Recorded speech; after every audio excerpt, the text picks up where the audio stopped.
Hey there, everyone. Not a bad day in the market if you know where to look. Wait until I show you some updates on Apple, on Bitcoin, and also this is probably one of the biggest, most timely videos that I've made. I also have to share with you some big technicals on PLTR, on NVDA that I think you're really going to want to see. You're going to find them very informative as to what could come next for each of those stocks, and then also the Qs, the SPY.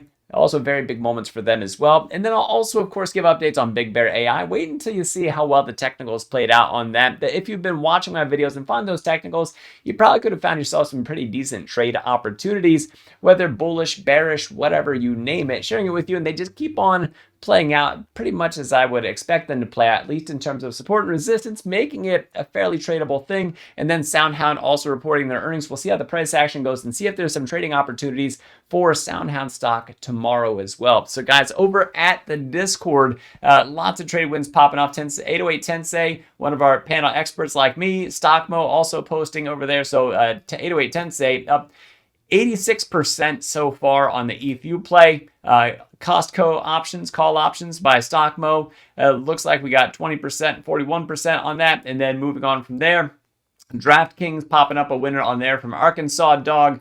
And the list goes on and on and on. And then if we go all the way down, let me see for the next spot. There we go. Going all the way down here during our live stream today, somebody posting one of their winners as we shared the technicals and did the live stream trading. This person decided to get their beak wet with some of this stuff, up 121% on theirs. So for this one, in at 14 cents, out at 31 cents for the 0 DTE options. If that sounds like something you guys are interested in, you guys can come on over and join us. Code word doctor, links in the description. We'd love to have you over there. You can join the 1,000 members that are already over there. The live trading is typically on Tuesdays and Thursdays, but then there's also live lessons, and then there's also expert panelists, 1,000 community members. I think I mentioned that. Advanced charting tools, AI tools, you name it, it's an entire ecosystem. So guys, I do want to get out of that stuff and I want to get into the charts because that's what you came here for. So Apple, I said yesterday in my video, I'm like, watch out for today because if we pop above 214, we can probably go a lot higher. So far, we closed today at 220. I'm still looking at 225 as the place to go. So I still think that we could put on another 2-ish% from where we're at right now before we run into a little bit of trouble based on this peak that we have back here. So a historic resistance. And it's also the 61.8 Fibonacci retracement level. And so we'll have to watch and see what we get from that. For Bitcoin, and this was what I put up over in the Discord yesterday and what I talked about in my video. And I also talked about it in this morning's video. Said watch for the break above the resistance, meaning the moving averages, but then also this neckline that we had across here from the double bottom on the lower interval charts, and that we needed to hold this trend line support that's across here as this is a very essential ray. We got it, and I said watch for 117 to 118, and that's so far where we are right now with the chart is that we're at 117 262. So I would say that that's pretty darn good. So also about this pushing over 50, it has, and we have that run up, but now we're in this red area of chop up here, and this goes all the way from about 117 all the way up until we get to 120. So now is where Bitcoin has its work cut out for it. We got a lot of early bullish signs. The weekly momentum when we look at this thing is at 64, and then we're at 72 for the month. Let's drop down to the 15-minute interval just so I can show you a couple of things here. There we go. So when I made my video, going back to last night, I said, watch out for this rejection. That rejection, we need to break over this line. Well, we came down, retested support, and that's where we caught that rocket ship and blasted off. And it's possible that we still have a few more dollars to give on this to complete this movement from this bottom here to this top. And also, and that looks a little bit head and shouldery there, and not quite my favorite one. The best head and shoulders that I see on this one, if we go out to the weekly chart and reset the view, it's this head and shoulders that's right here, an inverse head and shoulders. It's important that I say inverse because that means that could send us up to that price target of 150 by the end of 2025. So far, we broke over the neckline, retested it. We're going to have to see where we can push from here. We're going to have to see if, as Crypto Will said in the live stream today, for the community members who joined us, as it was a private live stream, he said, for that, being the crypto expert that he is, he said there's a lot of liquidity above 120. So if we can break 120, he thinks that we have a lot further upside to go for Bitcoin. And I tend to agree with what he says, not just because he said it, but because my technicals also support it. So for Bitcoin, that was great. So moving over to the Qs, I've been talking about this rising wedge pattern. This is the 4-hour chart. And look what we got today As a matter of fact, let's drop down to the 30-minute chart so you can see it even better, because we actually came back and retested this part of the rising wedge right along here. I'll take down the other rays so that you can see it a little bit better. This part of the rising wedge, that's retesting the previous support back here, which we fell through. We retested it as resistance, and man, did we tumble off that thing. I was able to trade some of this down, and then when we found bottom, I was able to trade some of that back up before the live stream ended, and that's where where Nate Dogg, I think that's what his name is over in the Discord now. That's where he was also able to capitalize right down in these moments and really take advantage of that as well. Stockmo also sharing some of his live trades over there. And so, like I said, you guys go ahead and check it out. So rising wedge pattern, getting that confirmation. We could potentially tumble more from where we're at right now. I do want to put these rays back up because a secondary trend has emerged. A much smaller one, but it's something that we want to watch out for. And I posted this over at the Discord as well. This bull channel that we're in right now that has lasted, it started going back to Friday, August the 1st, and it extends all the way to today. So about a week's worth, 5 days of trading that we've been building this thing up over time with higher highs, higher lows. Since that time, hasn't overtaken the overall trend, but what should we watch out for? If we can overtake this previous high that we have over here, that can be something very encouraging to us that, well, maybe we just continue up through here and that we've seen the tumble, we've seen the fall, and then we still have those green lights to the upside.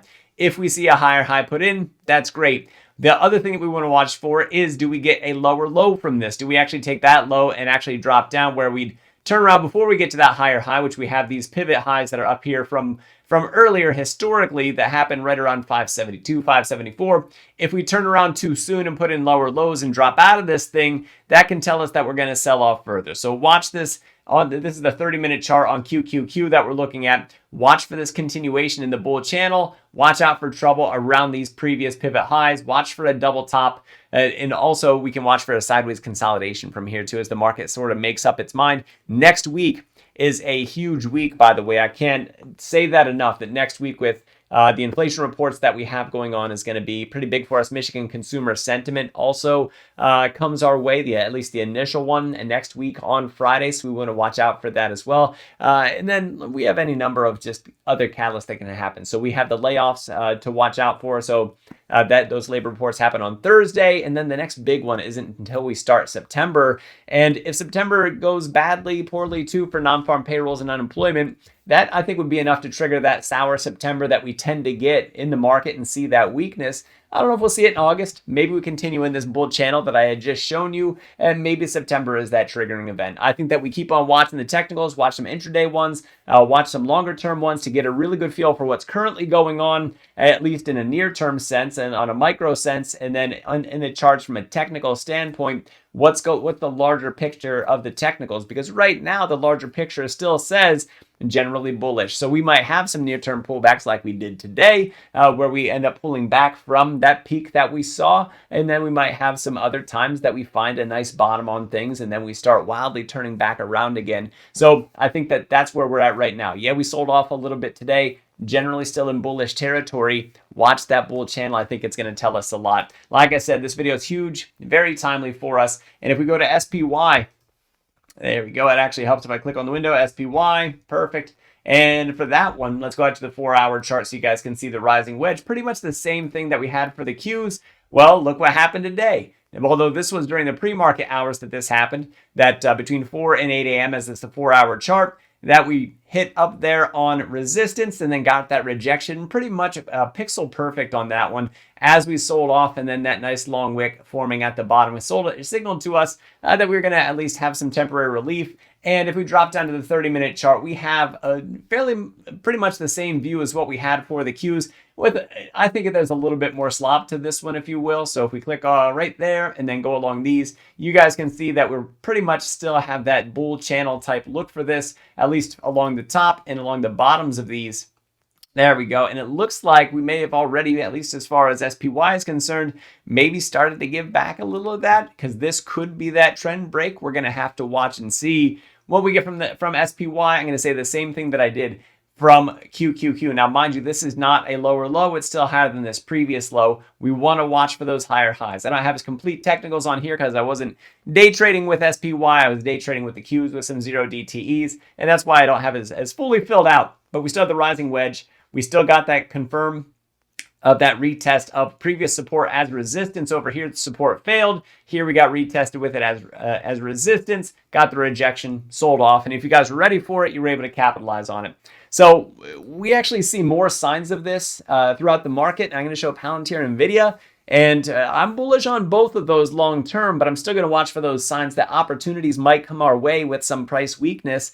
And tomorrow could be that huge day. I wanted to share this out so we know exactly what to look for, especially with what the indices are showing us, the NASDAQ 100, the S&P 500, through the Qs, through the SPY. What does that mean for us, especially in this macro environment that we find ourselves in with a little bit of unsettling news? Well, take a look at Palantir's daily chart, and we're going to just talk about some of the things that we see on here. So let me take down the retracements and the extensions. There we go, clean it up a little bit for you.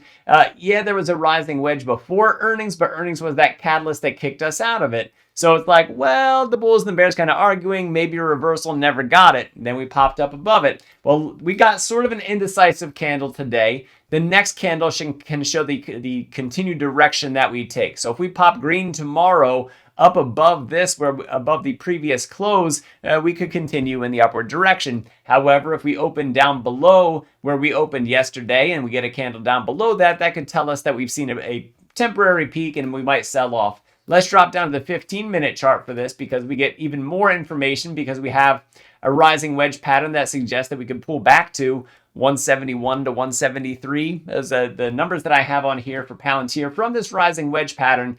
And if we pull down below that, we have that previous trend line support that happens to be right around 163, which could, any one of those, like if you're bullish on Palantir, if you're bullish on NVIDIA and you think that they're going to go a lot higher over time, well, then you would look at these as opportunities for buying. At least that's what would make sense to me. And it's not financial advice. I'm not telling you what to do. I'm just trying to make sense of the price action as it comes along.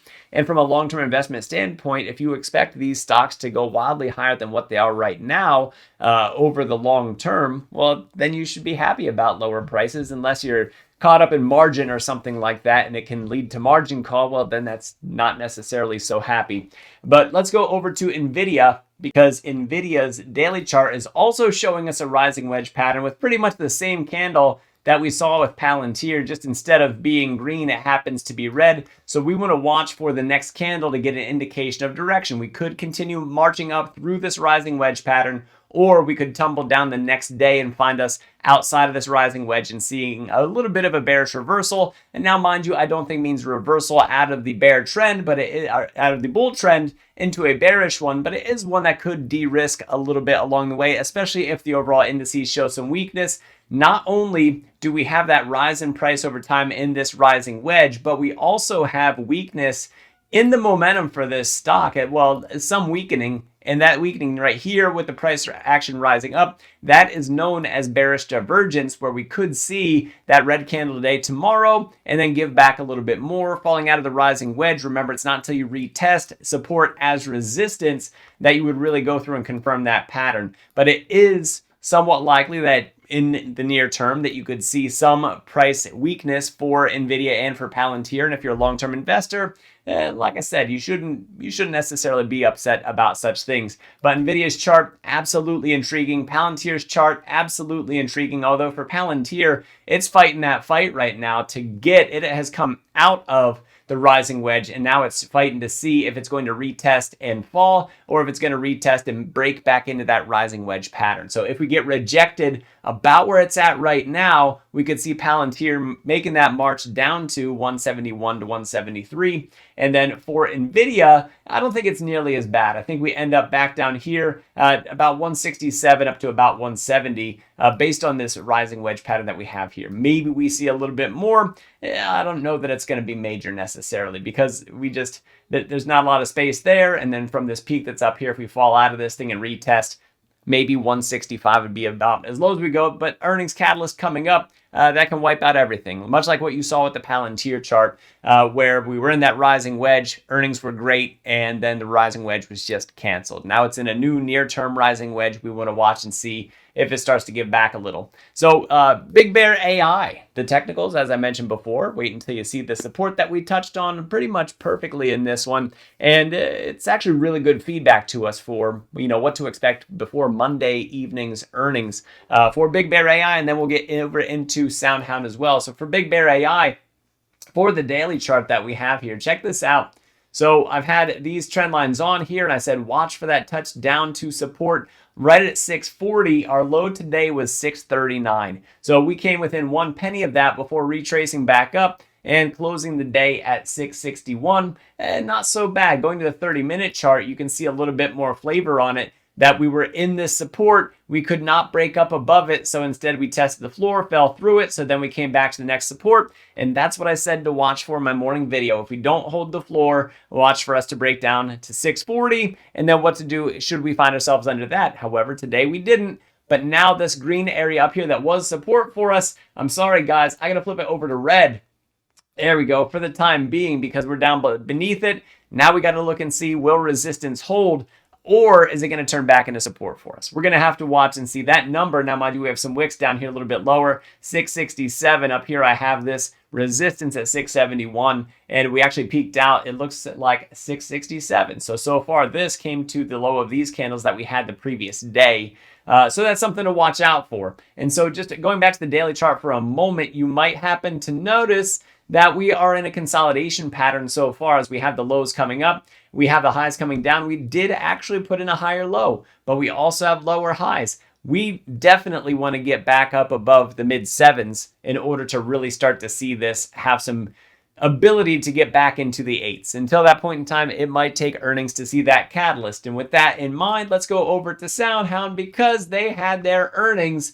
And, well, it must have gone pretty well for them so far for SoundHound. So where exactly could it go based on these results that we got and the volumes that came along with it? Because we finished on really strong volume. And then in the very next 15 minutes that followed the market close, when the earnings came out, man, the volume pumped, and it continues to pump over intraday levels as we get into these extended hours. So let's just read some headlines here to see what we got, because I was making this video, preparing for this video. I didn't look through them so far.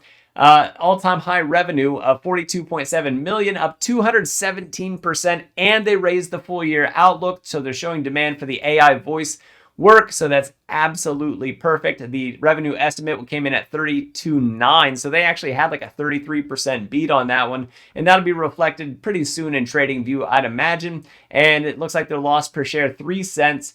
Let me see as we go down through here, because this one also says, okay, adjusted loss per share is 3 cents, loss per share 19 cents. And so what was it the previous quarter? Just out of curiosity, I don't know that this would have seasonality to it, but it could. Previously, they made 31 cents, but I don't think that was typical. Lost 69 cents per share, lost 6% per share, 6 cents per share, lost 11 cents, lost 12. So we're going to have to take a look at those earnings to see what they provide to us. But now let's take a look at a few other things. The price action's all the way up here at 12. If I had to guess, with all these peaks and high wicks and everything, there could be some people trapped up here, some buyers trapped up here. And if we did a position cost distribution, we might actually see that as well. Position cost distribution, there it is. So pop that up there so we can see, and let's slide that over. Yeah, we have a ton of people trapped up here in these areas. If we're able to get up above 1350, man, this thing can rip. So we're going to have to see what it gives to us. But with this pressure up here, some people have been bag holding. They might want to take their profit as it comes along. And so that might mean a quick spike in price, a pullback, and then maybe the next run. We're going to have to watch and see what happens with SoundHound. I'm hoping that we get similar results with Big Bear AI, but it is a different ball game because we're looking at pretty much government contracts. We'll see what they have to say on the commercial side, if they're able to really fill out the commercial side and they'd be able to tell us something new. I've talked about this before for Big Bear AI, for that forward guidance increase, or maybe some extra optimism in terms of settling further contracts and filling out some of that backlog. But I really still think Monday's that day. We got to wait and listen until the after hours for that to happen. And I'll take some option positions most likely on that. I was actually going to do it for SoundHound, but it was live stream. Then we had a debriefing meeting following that live stream. And so I didn't get a chance to set up my trades for the earnings for SoundHound, unfortunately. So I actually began the day with some interruptions and missed my optimal entry for shorting the Qs and for shorting the SPY. And then I also, at the end of the day, I missed going long on SoundHound's earnings. So, yeah, sometimes having life happen, it gets in the way. You know, it happens sometimes. But if I had to summarize this video for you, I'd summarize it in this way. One, The Discord's got a ton of value. Between the expert panelists, StockMo over there, you guys can sign up for less than $1 a day when you use code word doctor. There's an entire ecosystem. Maybe today was a down day in the markets for you, but how do you take advantage of those days that there's market softness? How do you take advantage of your favorite place? How do you identify what's going to happen next, or at least to the best of your knowledge, what can happen next? Using technical analysis, using fundamental analysis, all that kind of stuff. There's an entire community of thousands of members who have already signed up and love everything that the Discord has to offer. And you guys, like I said, can test it out for less than $1 a day. See what you think of it. Most people, nearly everybody, ends up staying because of what we do to support you in your journey towards financial freedom and building alpha in your portfolio. And there's coursework as well. Link in the description once again, code word doctor when you sign up. There's an options course. There's also a technical analysis course that includes technical trading, much like what we talk about in our live trading sessions, where you can see how to profit consistently and really fill out the alpha in your portfolio and really learn how to change your life with the investment that you put into your own studies in that course. In those courses, I should say, there's a bundle discount when you bundle the two of them together. Code word doctor also will get you a deeper discount on top of that bundle discount, although it also works on individual courses. Like I said, code word doctor, whichever one you're signing up for. Even if you just watch this video, guys, thank you very much. I appreciate it. I hope you learned something. Share, if you did learn something, let me know down in the comments, because a lot of people don't share that part with me. And that's exactly why I'm here, is to bring opportunities to you and hopefully to teach you something along the way. And also in terms of teaching, I am also offering some course sessions in partnership with StockMo for StockMo Academy, where I actually teach about getting started with options. So in a question and answer instructional format, so sort of like a classroom format through some online meetings, and where you guys can see what they're all about, what options are all about, get your questions answered, and pretty much setting you up for that first time that you either buy a call option or buy a put option. So if that sounds of interest to you, if you're over in the Discord, that's probably the easiest place to find it. If you haven't subscribed to StockMo, check that out, because he will be putting out the links for those as well. And as soon as I have the link, I'll be dropping that where you guys could find that in order to sign up. These seats are limited and it's probably going to drop fairly soon. I'm going to find out that exact date, but keep on watching these videos and I can get that date to you as soon as it's official, and then I'll announce it. But it's going to happen faster than you realize, and I can't wait. I'm very excited about it. I got a lot of stuff prepared for this. I've been preparing for this for years, guys. All right, I've talked long enough. Make sure that you keep on coming back for more of this information.